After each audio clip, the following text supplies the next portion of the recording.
গারো, চাকমা, মারমা, ত্রিপুরা, তঞ্চঙ্গা, সাঁওতাল, হাজং ইত্যাদি।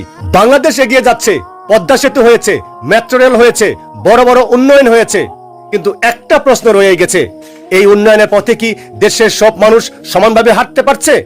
আজও দেশের বিভিন্ন আদিবাসী এবং পিছিয়ে থাকা জনগোষ্ঠী অনেক মানুষ শিক্ষা, চিকিৎসা, কর্মসংস্থান আর মৌলিক অধিকার থেকে পিছিয়ে আছে। অনেক শিশু মানসম্মত শিক্ষা পায় না, অনেক পরিবার এখনো নিরাপদ বাসস্থান এবং ন্যায্য সুযোগ সুবিধা থেকে বঞ্চিত আছে। একটা দেশ উন্নয়ন শুধু রাস্তা আর ভবনের উন্নয়ন নয়, মানুষের উন্নয়নই আসল উন্নয়ন।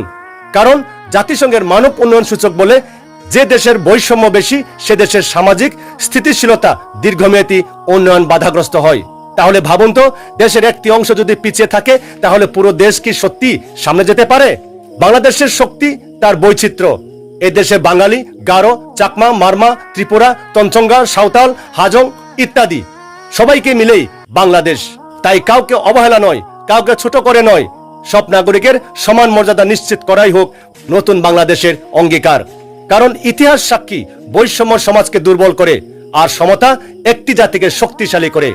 উন্নয়ন তখনই সত্যিকারী উন্নয়ন যখন দেশের শেষ মানুষটিও সম্মানের সাথে বাঁচতে পারে। আমার এই কথাগুলো যদি যৌক্তিক মনে হয় তাহলে আপনার মতামত কমেন্টে লিখুন। ধন্যবাদ।